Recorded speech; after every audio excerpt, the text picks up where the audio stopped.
prendre nos Bibles. Donc nous étions, on revient à Matthieu, vous vous souvenez? Ça fait longtemps, hein? Ça fait 2 ans qu'on est sur le livre de Matthieu, plus de 2 ans maintenant. On est encore au chapitre 5. Matthieu chapitre 5, on avance quand même, non? Je crois que quand on aura fini Matthieu, on sera au ciel peut-être, j'en sais rien. Matthieu chapitre 5, non, on ira vite, on ira vite. Je vais survoler après plus tard. Je ferai des efforts pour survoler. Parce que... Donc Matthieu chapitre 5, je vais lire avec ma version. Je vais d'abord laisser quelqu'un lire avec sa version et moi je lirai aussi avec ma version. Je vais juste partager... quelle heure il est? Je vais partager 20 minutes.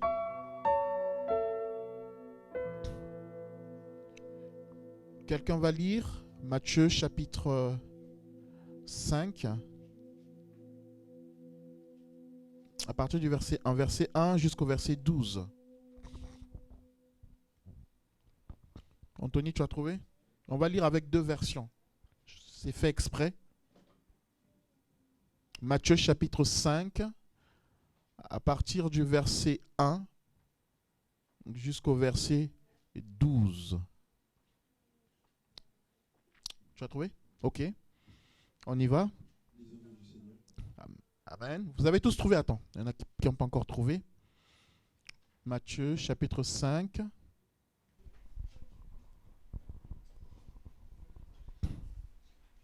Ah ben c'est bon. Ok, on y va. Lisons au nom du Seigneur. Amen. Jésus voit les foules qui sont venues. Il monte sur la montagne, il s'assoit et ses disciples viennent auprès de lui. Jésus prend la parole et les enseigne en disant : Ils sont heureux, ceux qui ont un cœur de pauvre, parce que le royaume des cieux est à eux. Ils sont heureux ceux qui pleurent, parce que Dieu les consolera. Ils sont heureux ceux qui sont doux, parce qu'ils recevront la terre comme un don de Dieu. Ils sont heureux ceux qui ont faim et soif d'obéir à Dieu, parce qu'ils seront satisfaits. Ils sont heureux ceux qui sont bons pour les autres, parce que Dieu sera bon pour eux. Ils sont heureux ceux qui ont le cœur pur, parce qu'ils verront Dieu. Ils sont heureux ceux qui font la paix autour d'eux, parce que Dieu les appellera ses fils. Ils sont heureux ceux qu'on fait souffrir, parce qu'ils obéissent à Dieu. Oui, le royaume des cieux est à eux. Vous êtes heureux quand on vous insulte, quand on vous fait souffrir, quand on vous dit contre vous toutes sortes de mauvaises paroles et de mensonges à cause de moi. Soyez dans la joie, soyez heureux, parce que Dieu vous prépare une grande récompense. En effet, c'est ainsi qu'on a fait souffrir les prophètes qui ont vécu avant vous. Amen. Amen. Amen. Amen. Je relis avec une autre version que j'aime bien.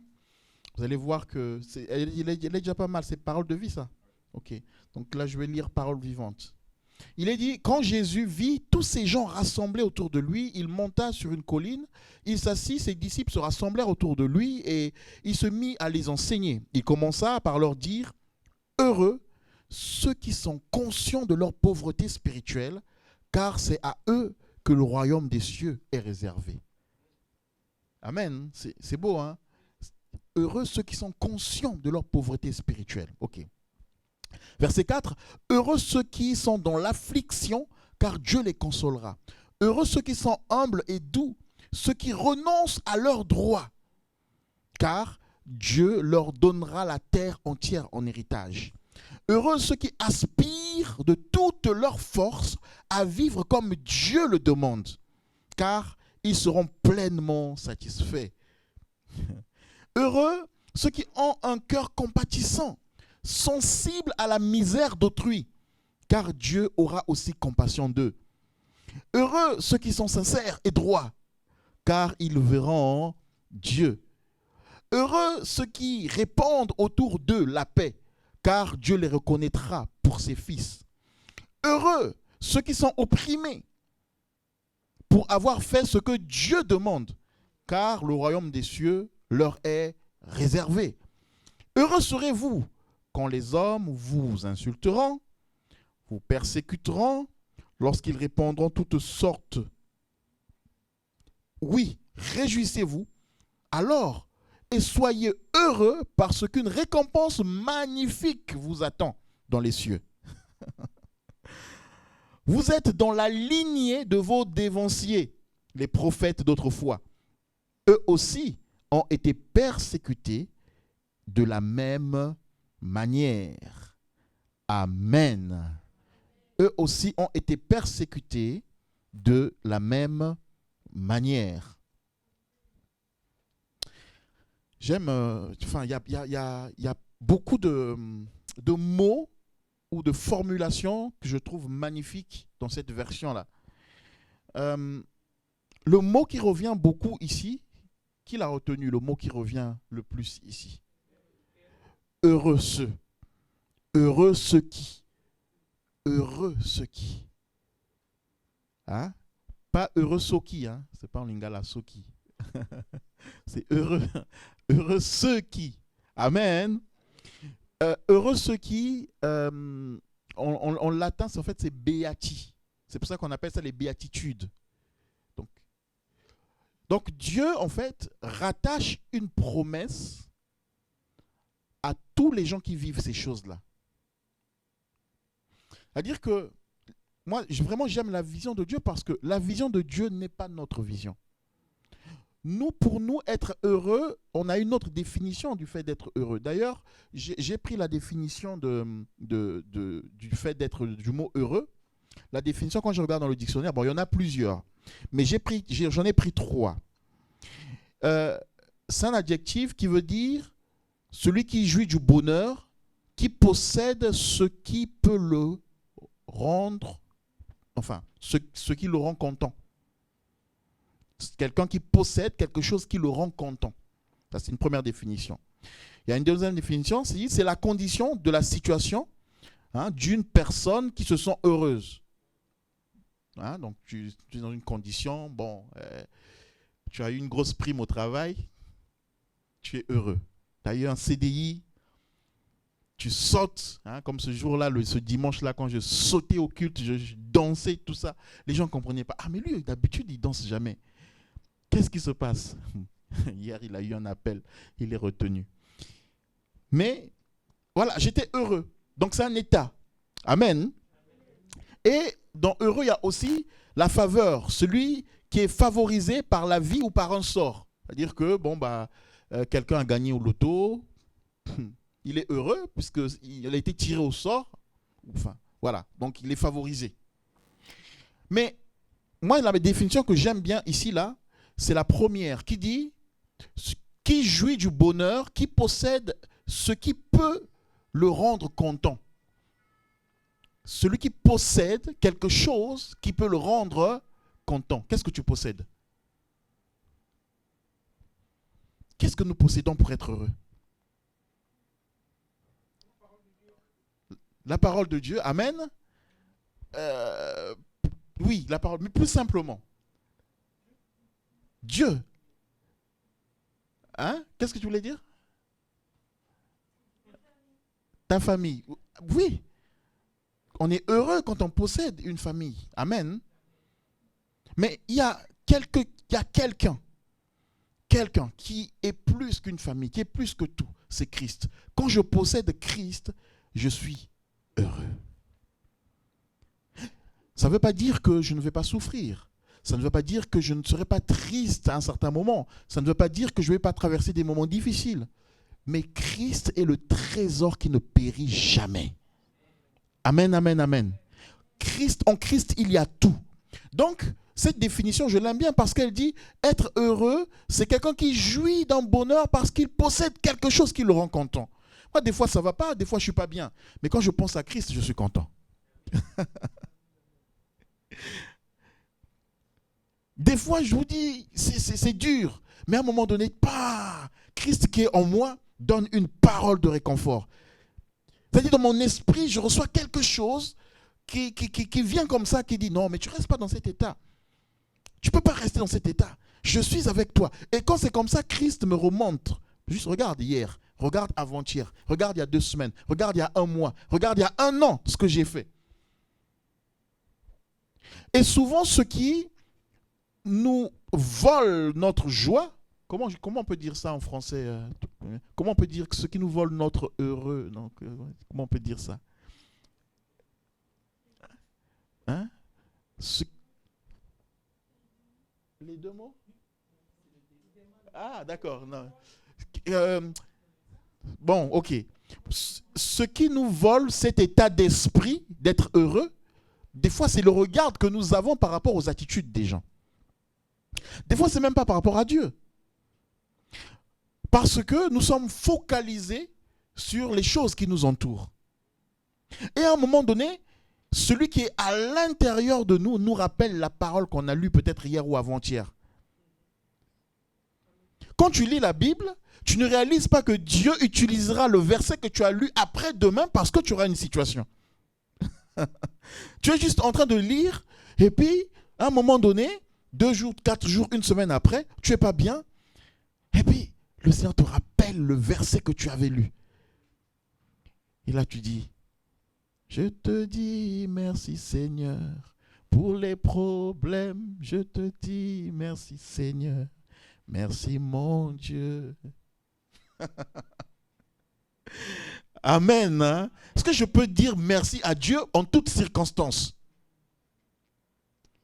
Merci quand ça ne va pas. Donc, ici, il nous a dit d'abord, alors, c'est l'un des plus, enfin, tous les discours de Jésus sont beaux, mais c'est l'un des plus beaux discours, l'un des plus grands discours que Jésus a donné, les béatitudes. Parce que Moïse venait et Moïse disait, dent, hein, dent pour dent, œil pour œil, dent pour dent.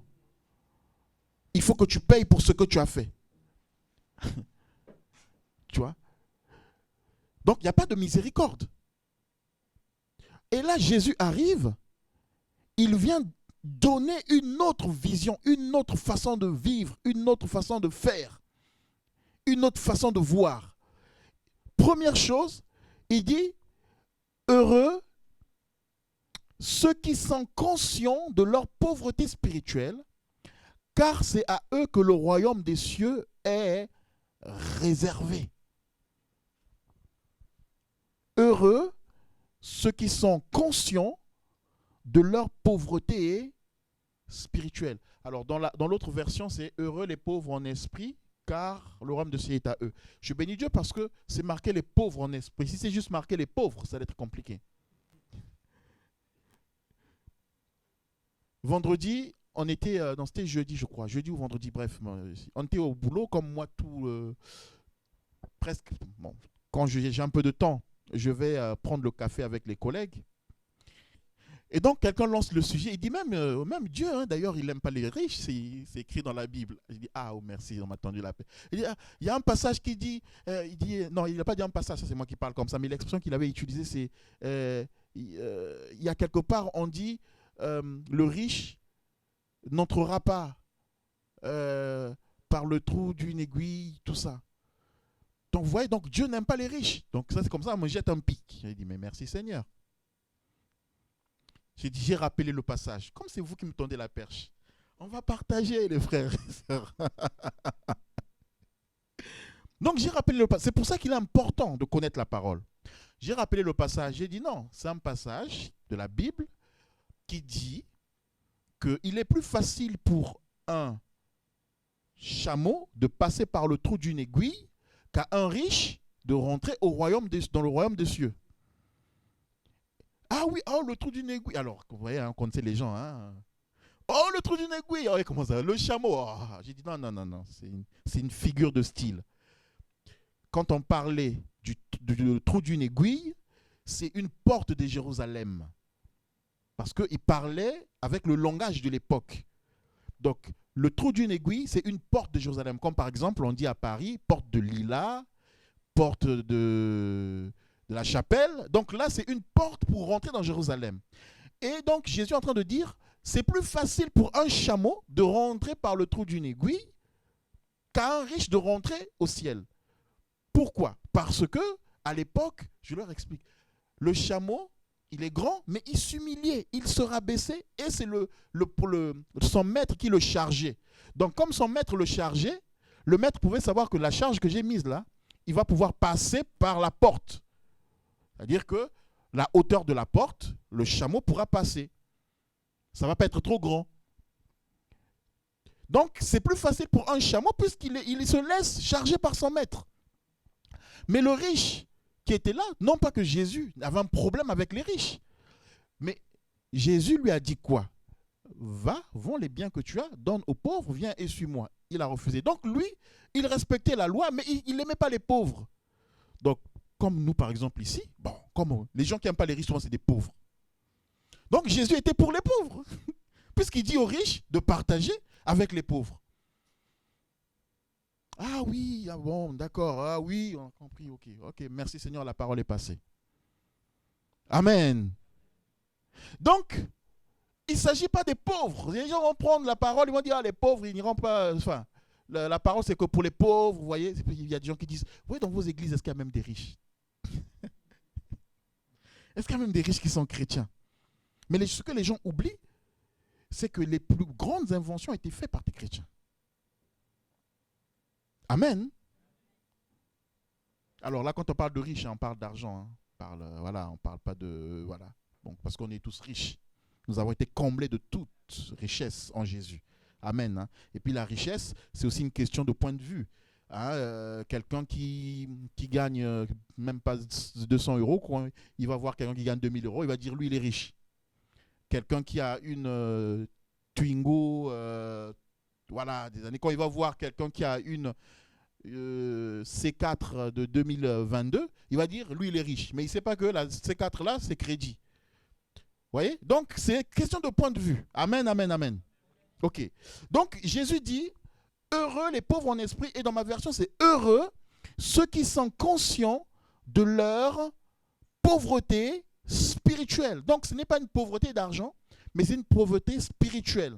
Car c'est à eux qu'appartiennent le royaume des cieux. Beaucoup de personnes se sentent trop suffisants. Même nous, les chrétiens.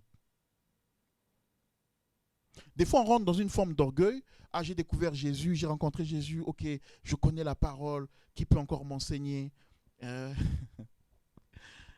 Qu'est-ce que je peux apprendre d'un autre pasteur? Qu'est-ce que je peux apprendre d'un jeune? Qu'est-ce que je peux apprendre? Je suis tellement... Non, j'ai plus besoin. Et le piège, souvent, même surtout avec nous, les serviteurs de Dieu, c'est à force d'étudier la parole, de la connaître, des fois, on n'a pas le temps ou on ne pense pas aller se mettre au pied de la croix pour dire Seigneur, c'est ta parole, c'est pas ma parole. Donc, il faut, Seigneur, que tu touches, que tu te serves de ta parole. Parce que je sais la méditer, je sais la comprendre, mais est-ce que j'ai le réma pour dire ce que toi tu veux dire à un cœur? Donc, à ce moment-là, j'ai besoin de me sentir pauvre spirituellement. Amen, amen, amen. Heureux les pauvres en esprit, car le royaume des cieux. Donc, heureux ceux qui se sentent misérables, ceux qui se sentent dépourvus, ceux qui sont humbles en réalité, parce que quand tu es pauvre d'esprit, ça veut dire que tu dépends de Dieu, tu as tout le temps besoin de Dieu pour recevoir quelque chose de nouveau de Dieu. Et malheureusement, dans nos églises, il y a tellement de riches spirituellement. Amen. Je ne vais pas trop m'étaler dessus. Je crois qu'on avait déjà fait un partage là-dessus. Je ne vais pas trop m'étaler, mais je vais prendre juste quelques exemples et on va voir que... Alors, on va lire d'abord quelques passages. On va lire Ésaïe chapitre 57, verset 15. Quelqu'un d'autre va prendre Luc chapitre 4, verset 18. Ésaïe chapitre 57, verset 15. Ésaïe 57, verset 15. Luc chapitre 4, verset 18. Micha, tu peux prendre Luc chapitre 4, verset 18 et 19, enfin jusqu'à 21. Et puis, quelqu'un d'autre va lire 1 Pierre chapitre 5, verset 5. Alors, Ésaïe chapitre 57, verset 15. Luc chapitre 4, verset 18. 1 Pierre 5, 5.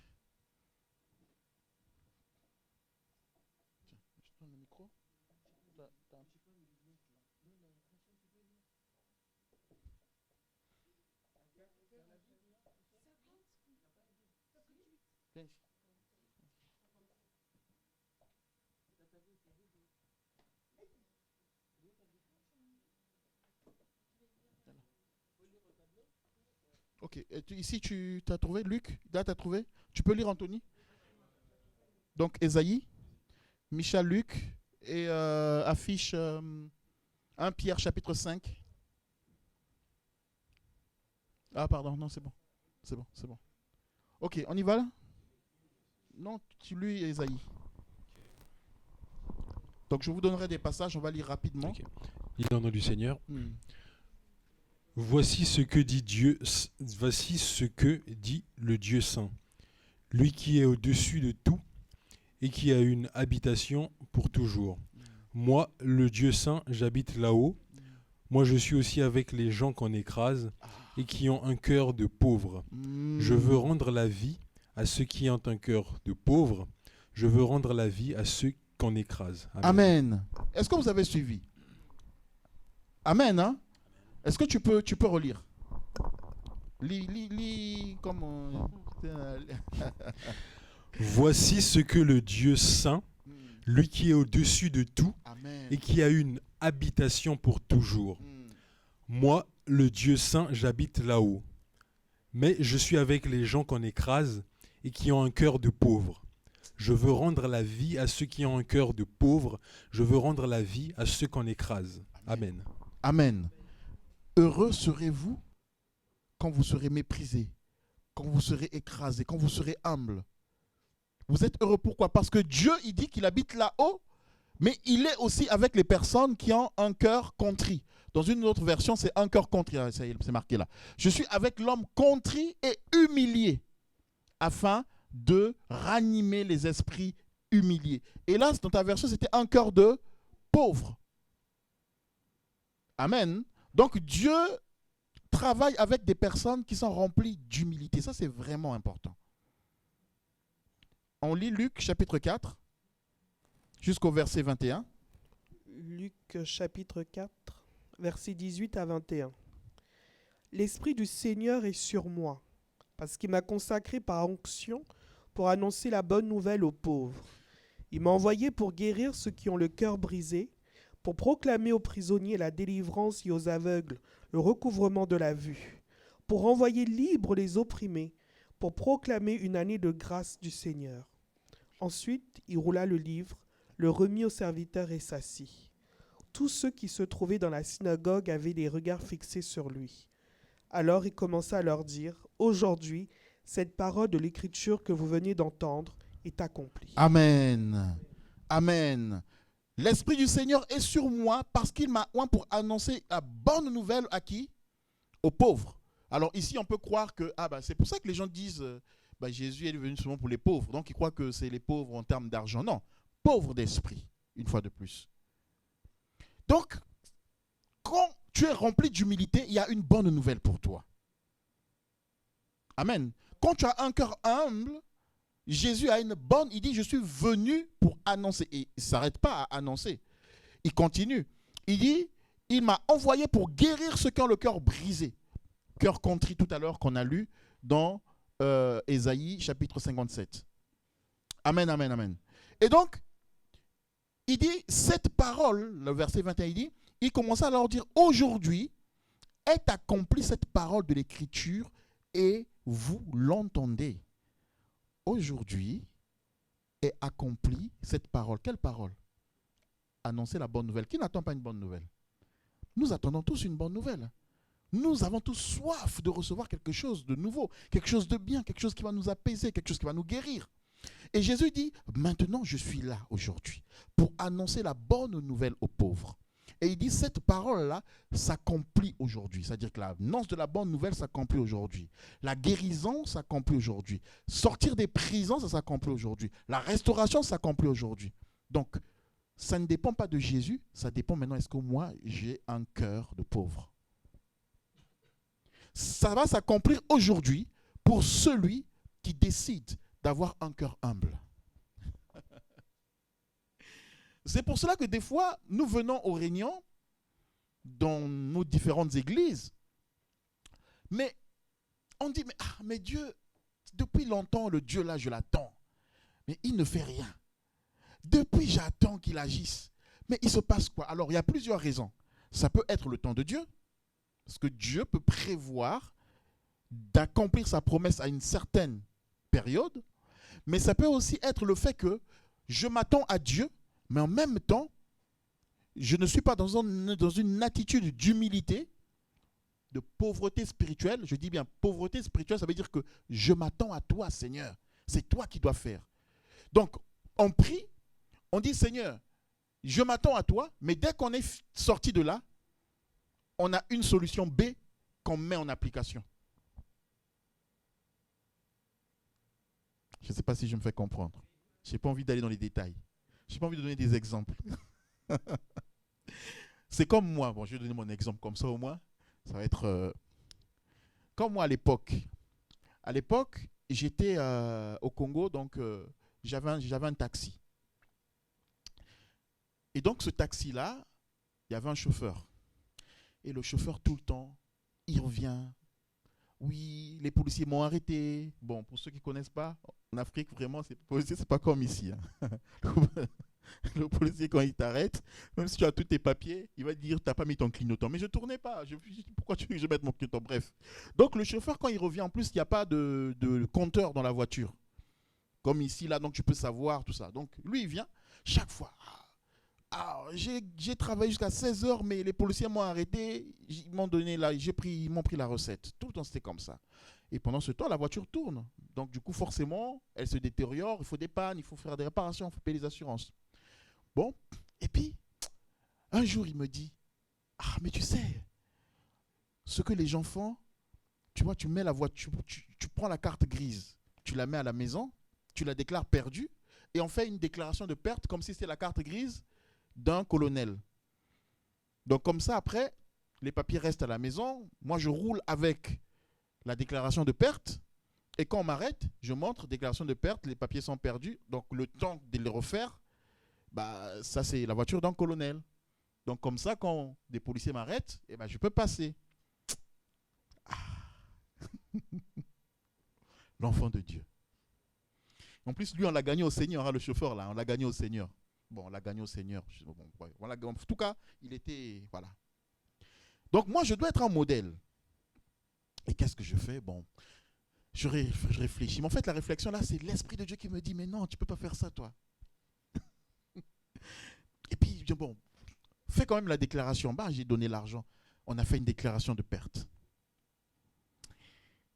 Il me ramène la déclaration à la maison. Je la garde à la maison. Il va continuer à travailler avec les vrais papiers de la voiture. Un jour, il revient encore. Mais je crois qu'il jouait aussi des jeux. Mais tu vois, là, j'ai pas pu travailler. Tu as le papier. Fais ça. Comme ça, moi, je travaille librement. Tout ça, tu vois. Bon, ok. Bon, je lui ai donné les papiers. Il est parti travailler. Donc, j'ai pris les papiers de la voiture. J'ai mis à la maison. Je lui ai donné la déclaration de perte. Donc, du coup, la voiture, c'est comme si elle appartenait à un colonel. Et le colonel est dans la combine, hein, donc on lui a donné un petit billet, quoi. Je dis, le Congo, là, vraiment. Après, Audito, non, bon, bref. Donc, et j'étais pas tranquille toute la journée, j'étais pas tranquille à la maison, j'étais pas tranquille. Vers 15 heures, je vois quelqu'un. Donc, au lieu que je vois la voiture venir, rentrer par le portail, moi j'étais dehors avec des amis, je vois quelqu'un qui descend. Donc quand tu descends là, c'est que tu es descendu à l'arrêt de bus.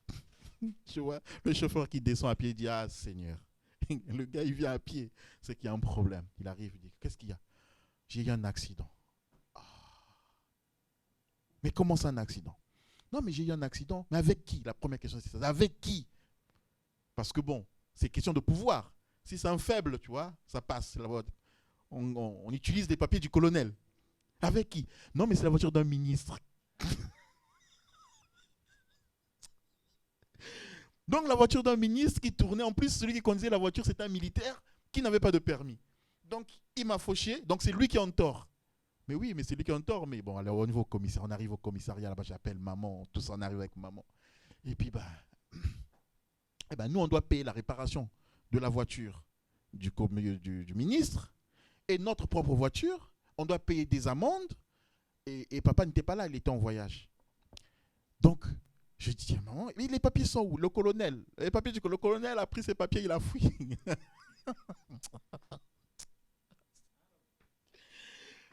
Ne donnez pas mon nom là-bas. Hein. Donc tu te retrouves là et tu payes tout. Et puis maman me dit, mais ce matin j'ai prié pour la voiture. Mais qu'est-ce qui s'est passé ce matin? J'ai dit, ah bon. En tout cas, on a prié, mais moi j'avais un plan B. Quand on prie, on est humble d'esprit. On est pauvre d'esprit. On dit, Seigneur, interviens, tu vois. Ça ne rapporte pas, c'est compliqué, mais on veut être dans les règles. Fais quelque chose. Et Dieu fera quelque chose. Mais d'un autre côté, j'ai prié, et puis, d'un autre côté, bon. Je mets quand même ma solution en place. Ça veut dire que là, je suis riche d'esprit. Je sais ce que j'ai la solution. Je ne dépends pas de Dieu. Et encore, ce qui s'est passé pour moi, c'était un geste d'amour du Seigneur. Parce que ça aurait pu être plus grave. Et la voiture se retrouve à la casse, et je paye des amendes toute ma vie. Amen, amen, amen. Donc, c'est un clin d'œil du Seigneur. Donc, ici, il est dit, dans Luc, c'est maintenant. Quand je reçois la parole de Dieu, maintenant, si je le reçois avec un état d'esprit de pauvreté spirituelle, de quelqu'un qui a besoin, pas seulement d'écouter, mais besoin de se soumettre, de dire, Seigneur, je dépends de toi. Ce problème-là, Seigneur, fais un miracle. Tu es le Dieu de miracles. Je n'ai pas envie de faire comme les autres. Vous savez, il y a des témoignages, des fois, Dieu nous exauce, et on dit à dimanche, témoigne à l'église. Ah non, je ne vais pas témoigner. Oh, mais témoigne-nous comment Dieu a fait. Non, bon, je vais témoigner. Hein? De manière... ok, je ne sais pas si vous voyez ce que je veux dire. C'est-à-dire que, le Seigneur m'a béni en tout cas. Il m'a donné une voiture. Amen, amen. Bon, je ne donne pas les détails. Vous voyez, parce que si je donne les détails, c'est plus un bon témoignage. Or, Dieu veut intervenir et se glorifier de A à Z dans notre vie. Amen, amen, amen, amen. 1 Pierre, chapitre 5, verset 5. De même, vous qui êtes jeunes, soyez soumis aux anciens et tout dans vos rapports mutuels. Revêtez-vous d'humilité, car Dieu résiste aux orgueilleux, mais il fait grâce aux humbles. Amen. Dans vos relations mutuelles, elle peut garder. Dans vos relations mutuelles, revêtez-vous d'humilité. On ne dit pas seulement le pasteur. Tu vois, dans tes relations avec les autres, eux, ils doivent se revêtir d'humilité. Et puis toi, comme tu es le pasteur, maintenant, voilà. Non. Dans vos relations, ensemble, revêtez-vous d'humilité.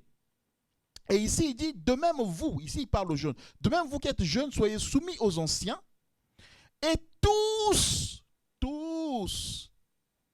amen, nous tous, dans nos rapports mutuels, revêtons-nous d'humilité, parce que Dieu va résister aux orgueilleux. Donc, si moi, je ne veux pas être humble, reconnaître des fois que je peux me tromper, reconnaître qu'un frère peut m'exhorter, un frère peut même prêcher ici, et puis les gens bénissent le Seigneur, les gens se lèvent, ils crient Amen, Amen, je suis touché, les gens tombent, et que moi je prêche, personne ne se lève. Si je ne suis pas rempli d'humilité, Dieu va me résister. Amen. Parce que l'Église, c'est nous édifier les uns les autres. Nous sommes des instruments que Dieu utilise. Donc au contraire, il faut que je me réjouisse de voir quelqu'un qui, au milieu de nous, est une bénédiction pour le peuple de Dieu. Amen. Donc tous, et il dit, dans vos rapports mutuels, soyez remplis d'humilité. L'humilité ici va faire que dans nos rapports mutuels, on va se blesser, mais l'humilité va faire que, Anthony, pardonne-moi. Et Anthony aussi va dire peut-être, pasteur, pardonne-moi. Ça nous manque beaucoup. Je me suis converti dans une église au Congo qui s'appelle CMCI, donc Communauté Missionnaire Chrétienne Internationale. Cette église-là est arrivée au Congo en 93. 92, 93. Et ce qu'on nous apprenait dans cette église, il y avait, l'une des choses qu'on nous apprenait, c'était quand tu demandes pardon à Dieu pour avoir blessé quelqu'un, c'est aussi aller voir la personne et lui dire pardon de t'avoir blessé. Parce qu'aujourd'hui, on est dans une attitude où j'ai fait du tort à quelqu'un et puis je reconnais, hein, ça me blesse, je suis touché, je sais que j'ai fait du mal. Et puis bon, Seigneur, pardonne-moi, quelque chose que j'ai dit contre l'autre frère ou ce que je lui ai fait ou l'humiliation que je lui ai... Seigneur, pardonne-moi, ça s'arrête là. Non. La repentance veut la réparation. Amen, amen, amen.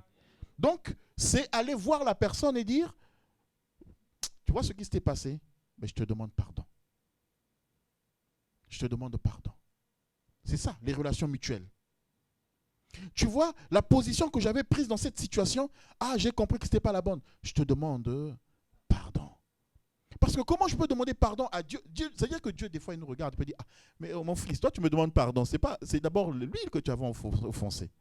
Regardez ce que dit le fils prodigue. Je retournerai vers mon père et je lui dirai quoi? J'ai péché contre toi. Amen. Voyez? Donc, nous avons aussi besoin de l'humilité dans nos relations mutuelles. C'est-à-dire que, moi j'aime dire, se rabaisser, ça n'enlève rien à mon frigo.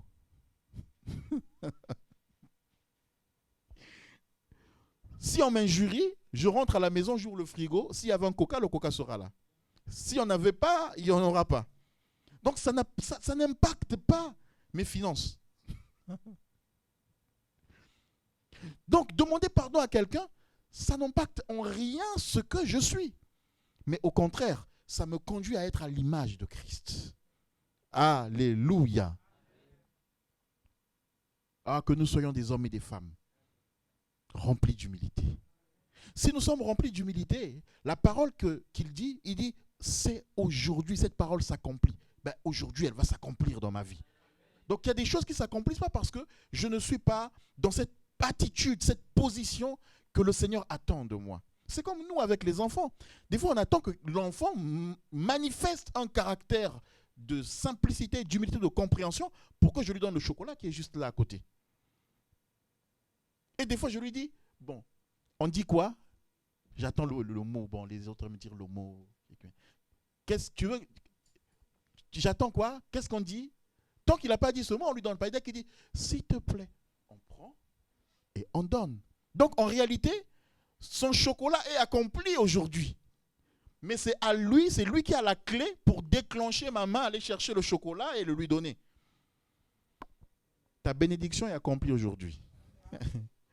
Maintenant, c'est à toi de revêtir des sentiments d'humilité et de dire, je saisis maintenant, Seigneur. Alléluia. Donc, heureux ceux qui ont ce sentiment, qui se reconnaissent inutiles, qui se reconnaissent incapables. Il est déjà 35. Je ne vais pas souligner le deuxième point, on va s'arrêter au premier point. Vous voyez, je veux servir le Seigneur. Peu importe, je veux chanter, je veux exhorter, je vais prier pour un frère, je vais exhorter quelqu'un. Des fois, on appelle un frère pour l'exhorter, juste l'exhorter quelques minutes. C'est une bonne chose. Je prends mon téléphone, je sais que telle sœur a un problème, bon, je vais l'exhorter. Ok. J'ai eu une pensée pour elle, ok. Mais avant de l'appeler, j'ai besoin de prendre un temps, même si c'est 2-3 minutes, de dire, Seigneur, mets dans ma bouche les paroles qu'il faut. Dispose son cœur pour que notre échange soit une bénédiction.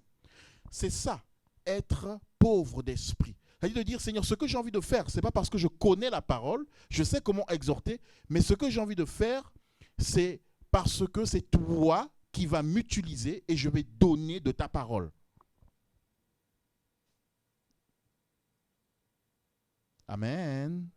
Donc quand on se reconnaît pauvre d'esprit, on devient dépendant de Dieu dans ce qu'on a besoin de faire. C'est-à-dire que le pauvre d'esprit, c'est celui qui va se dépouiller de sa volonté propre, qui va se dépouiller de ses désirs propres, qui va se dépouiller, pas de son savoir-faire, mais de sa décision à faire comme il le pense. Comment dire, même pas sa décision, de sa manière de faire. Seigneur, je sais faire, mais j'attends que toi, tu me conduises. C'est-à-dire, j'ai envie de l'empreinte de ta personne dans ce que je sais faire. Alléluia.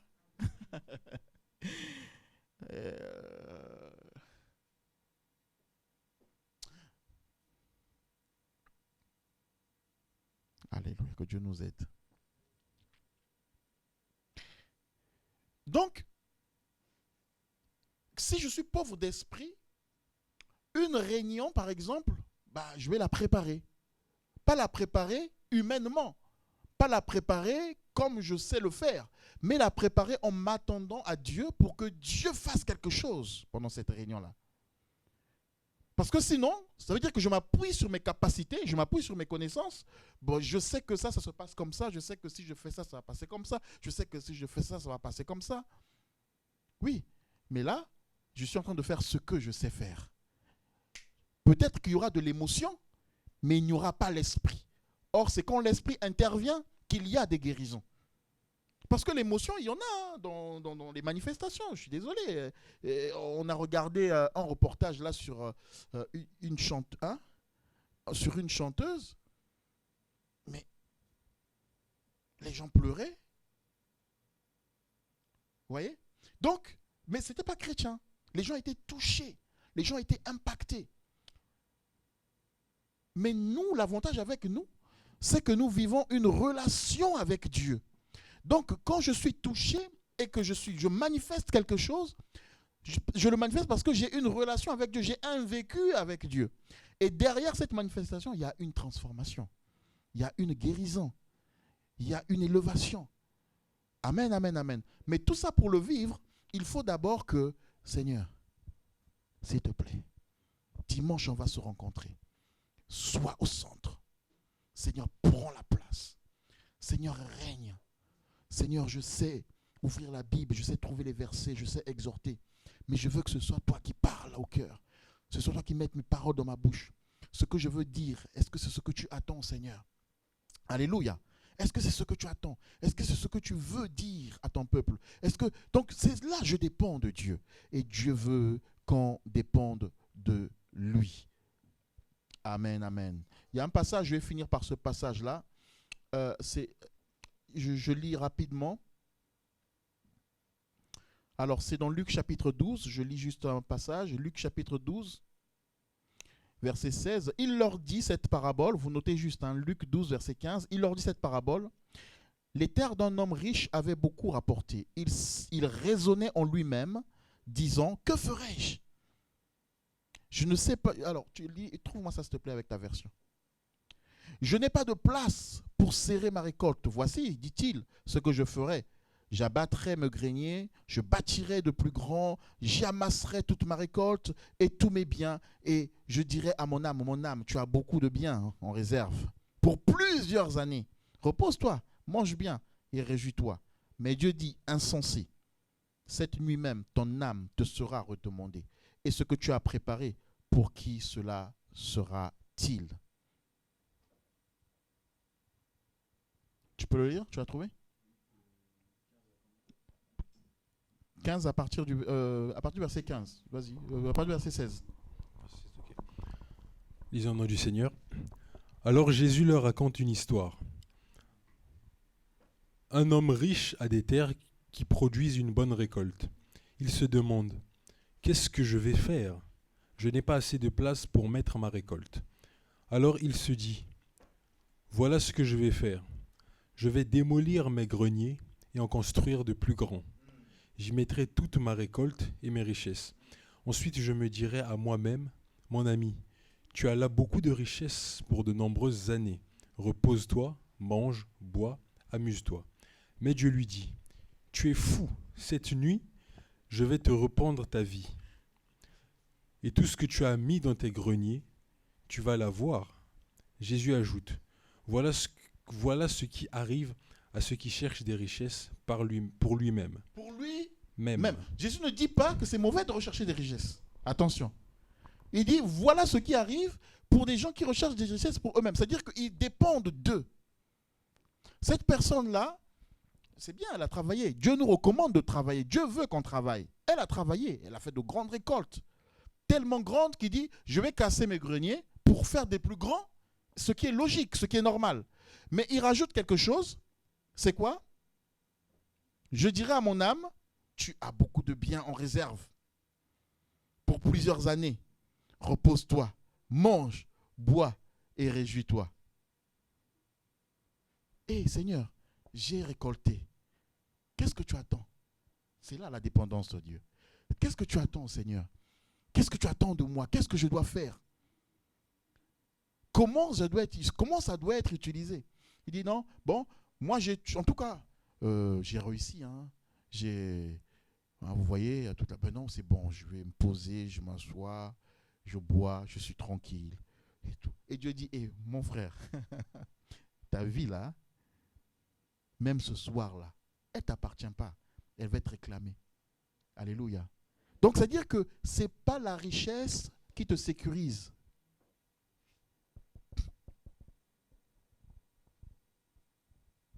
C'est comment il s'appelait le propriétaire de Apple là, qui était décédé? Steve Jobs. Ah, purée.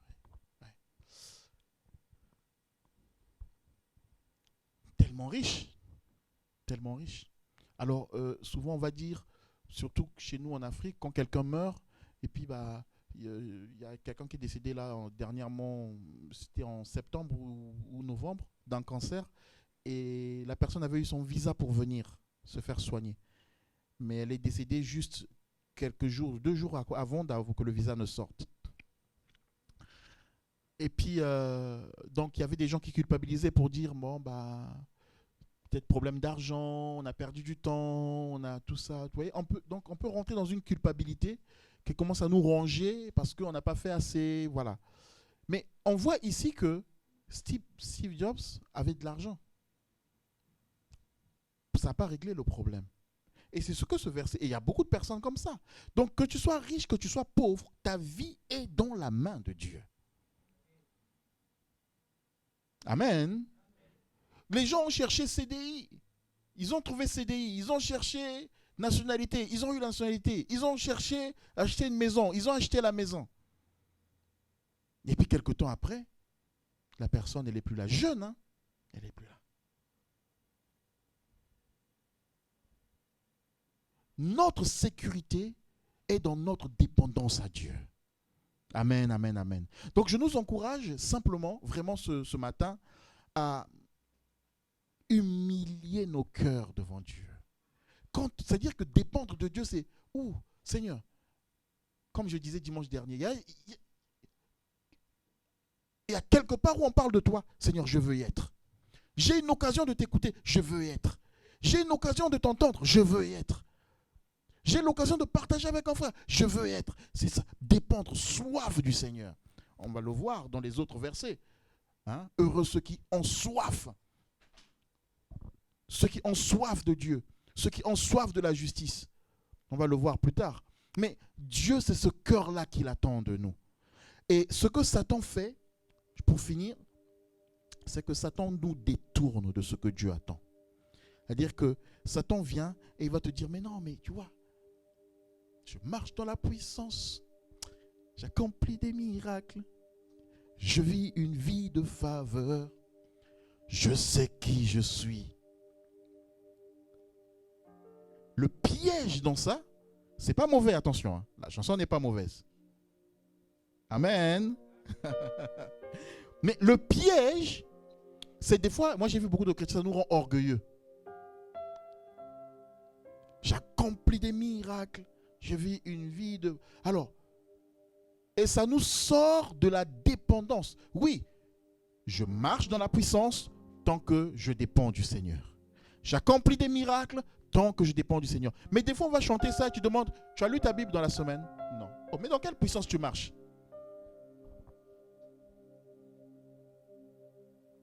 Amen. Je vis une vie de faveur. Oui, je vis une vie de faveur. Est-ce que tu as parlé avec le Seigneur dans la semaine? Non. Quelle est la vie de faveur? Et la personne te dit, oh, écoute, je suis favorisé. Favorisé. C'est ça, hein? Favorisé. Je vis ma vie bien. Et les gens vont confondre le fait d'avoir du lait à la maison avec la faveur de Dieu. Oui, c'est une faveur, mais on ne parle pas de cette faveur. On parle de la faveur d'être investi de la puissance de Dieu. Et quand on sort, on rayonne, on est des lumières, on brille, on éclaire le monde, on est le sel de la terre. Là, je suis favorisé. Mais tout ça, c'est valable seulement si je suis dépendant dans la prière, dans la lecture de la parole, dans la méditation. Je réfléchis dans la parole. Soyez des personnes qui passent du temps à réfléchir sur la parole. Alléluia. La Bible parle du sel. Ah Seigneur, il faut que je finisse. La Bible parle du sel. Promis, 2 minutes, j'ai fini. La Bible parle du sel. Vous êtes le sel de la terre. Mais vous savez qu'il y a un sel qui était jeté devant le temple? Vous savez, non? Vous ne connaissez pas ce passage-là? Qui dit si le sel perd sa saveur, il ne manque plus qu'à le jeter au sol, à être foulé aux pieds. Vous connaissez ce passage? C'est le sel. Hein? Il y avait le sel qui était utilisé dans le temple ou dans le lieu saint pour assaisonner les sacrifices qui étaient offerts au Seigneur. Et donc on mangeait, parce qu'il y avait les sacrifices de communion qu'on mangeait. Donc il y avait du sel qui amenait de la saveur dans la nourriture qui était sacrifiée.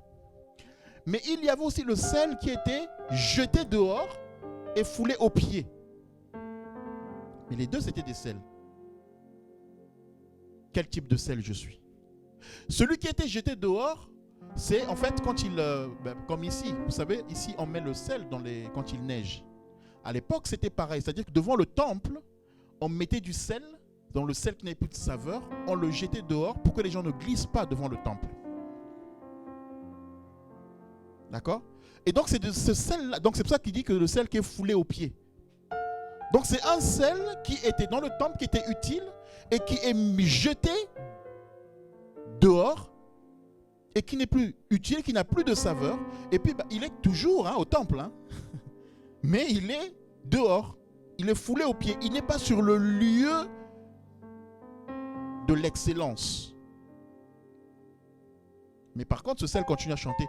Je vis la puissance, je vis la vie de faveur. Non, tu n'y es pas. Parce que tu n'es pas dans le temple, dans le lieu très saint. Je suis à l'église, mais je ne suis pas dans le lieu très saint. Nous voulons être le sel qui dépend de Dieu, qui est à la table du Seigneur. Et ça, c'est à moi de payer le prix, de me dire, Seigneur, je suis tellement pauvre d'esprit, j'ai envie de comprendre ta parole. Ce verset-là, je l'ai compris comme ça, mais j'ai envie de le comprendre encore mieux, parce que je sens que je suis pauvre de ce côté-là. Je cherche, je désire encore plus, j'ai soif de toi. Je veux prendre du temps dans la prière, parce que par moi-même, je ne peux pas. Cet événement, ce travail, cette activité, cette situation, oui, j'essaie de gérer moi-même, mais j'ai besoin de toi dans la prière. Amen. C'est chacun d'établir cette relation avec Dieu. Que Dieu nous bénisse. Nous allons prier. Alléluia. Nous allons prier. Seigneur, donne-nous ce cœur. Donne-nous ce cœur où nous sentons notre misère. Ce cœur où nous sentons cette soif de toi. Ce cœur où nous nous sentons insuffisants, insignifiants dans le nom de Jésus-Christ. Ce cœur, Seigneur, donne-le nous. Alléluia.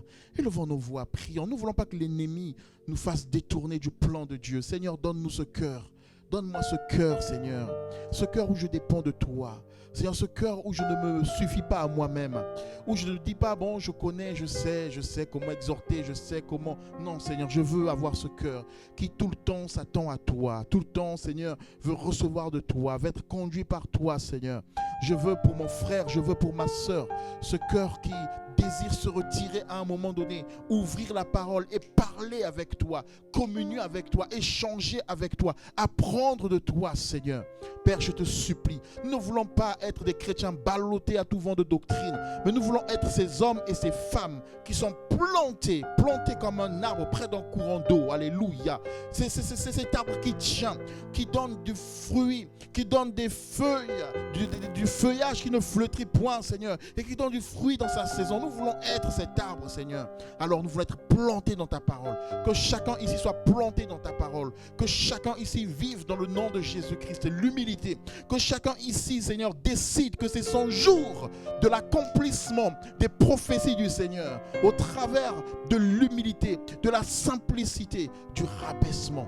Tu résistes aux orgueilleux, mais tu fais grâce aux humbles. Et je déclare ce matin que tu nous fais grâce. Alléluia. Nous recevons ce manteau d'humilité dans le nom de Jésus-Christ. Merci Seigneur.